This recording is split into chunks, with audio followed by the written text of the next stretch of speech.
जल अर्पण स्वतंत्र मंत्र मंदा ज्ञास्तु जद्वारी सर्वपापं हर शुभं तदितं कल्पितं देवस्नानार्थं प्रतिगृहीताम श्री भगवते सांब शिवाय नमः। सर स्वागत करुच्ची धरित्री लाइव। नमस्कार सर अन्य सोमवार अपेक्षा श्रावण मासर सोमवार को कहीं अधिक मानी थांती एवं कौन रही सोमवार रो महात्म्य? जय जगन्नाथ।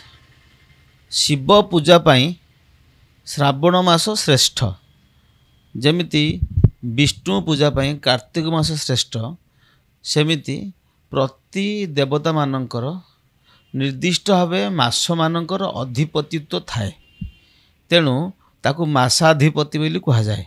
सेमिति वर्षाधिपति एवं दिनाधिपति ये सबू ज्योतिष शास्त्र थाए।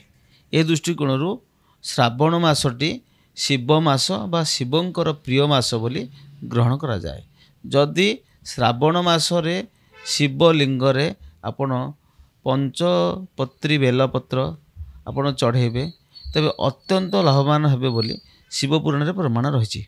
तेणु जहाँ भी हो आमर बेलपत्र लगी करवा जो व्यवस्था श्रावण मासरे एवं जल लगी करवा व्यवस्था जो श्रावण मासरे थाए बा जलाभिषेक इत्यादि कार्यक्रम जो थाए बा रुद्राभिषेक जलाभिषेक महारुद्राभिषेक इत्यादि श्रावण मासरे शिवंक मस्तकरे करने द्वारा बा चढ़ेवा द्वारा बा लगी करने द्वारा बा पूजन करने द्वारा व्यक्तिर अभीष्ट फल प्राप्ति होता है।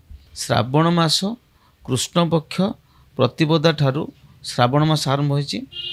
11/7/2025 मसीहा शुक्रवार ठारू श्रावण मास आरंभ हो जाइछि, जोटा कि 9/8/2025 श्रावण पूर्णिमा गम्हा पूर्णिमा रक्षाबंधन पर्व पालन करा जाए।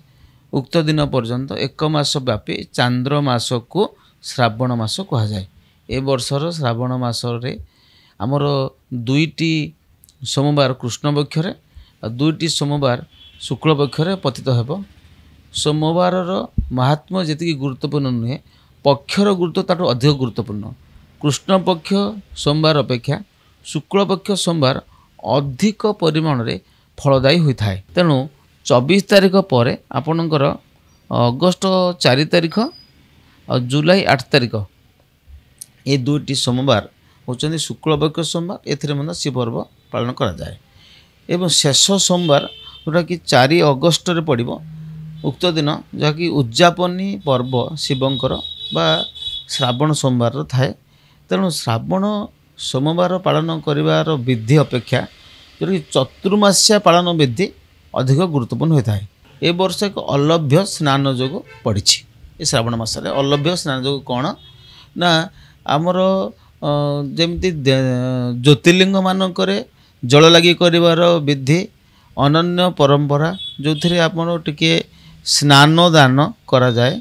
सेमिति ए वर्ष प्राय प्रत्येक शिवलिंग मानकरे आपणकर जल लगी करले मध्य से अभीष्ट फल प्राप्त करि पारिबे। तेणु यह एक अलभ्य जोग पड़ी, जहाँकि माने प्राय 200 वर्ष पर यही श्रावण सोमवार रे जो अलभ्य जोग प्राय मास तमाम रहिबो। केवल सोमवार नुहे आपण ए मास तमाम शिवलिंगरे जल लगी कले सोमवार जीति आमको पुण्य मिली थाए प्रत्यह मध्य सेमिति पुण्य प्रबल प्राप्ति हे।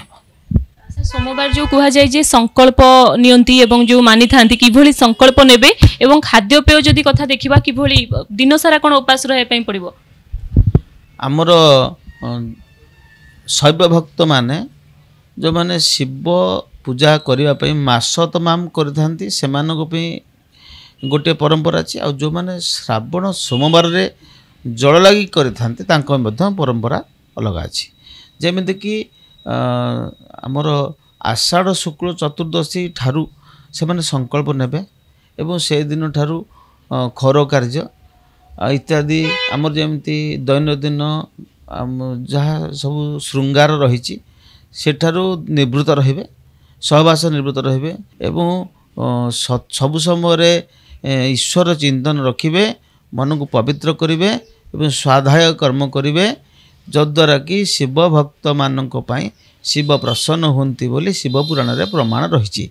तसहित जो मैंने सोमवार जल लगी व्यवस्था करती से समान भाव से माने करिवे किंतु से माने से शैव भक्त मानक अपेक्षा सोमवार जो माने जल लगी करछंती से माने कृष्ण पक्ष प्रतिपदा जोटा कि 11 तारिख दिन ठारू से माने करिबा उचित बा करिथिबे जद्वारा कि सेमानकर जोटा कि शेष सोमवार अगस्ट 4 तारिख रे तांकर उद्यापन रहिबो से माने तापरे खर कार्य करिपारिबे एवं तांकर किंतु पियाज रसुण एवं आमिष गम्हा पूर्णमी पर से माने आरंभ करिपारिबे एटा तार विधि जल अर्पण स्वतंत्र मंत्र मंदा ज्ञानास्तु जद्वारी सर्वपापं हरशुभं तदितं कल्पितं देवस्नानार्थं प्रतिगृहीतां श्री भगवते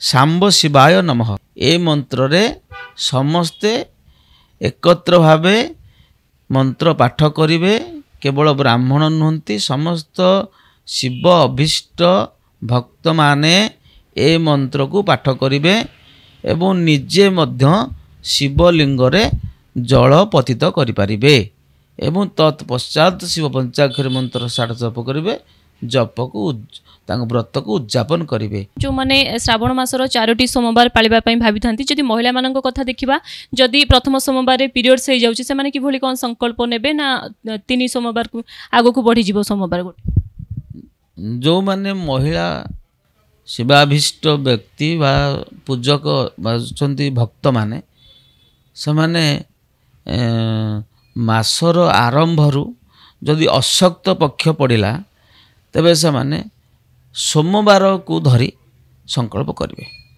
जो सोमवार पूर्वर तांकर अशक्त हो से माने पर सोमवार पूर्व दिन जमिति कि मंगल आमर रविवार दिन ठारू रात्रु से माने जप आरंभ करेंगे ओम नमः शिवाय मंत्र को एवं प्रातः काल सोमवार ठारू संकल्प ग्रहण करी शेष होगा पर्यंत से व्रत को से माने जारी रखिबे जमिति अन्य व्रती माने तांकर जहाँ विधि व्यवस्था अच्छी से विधि व्यवस्था रे से माने उद्यापन करेंगे।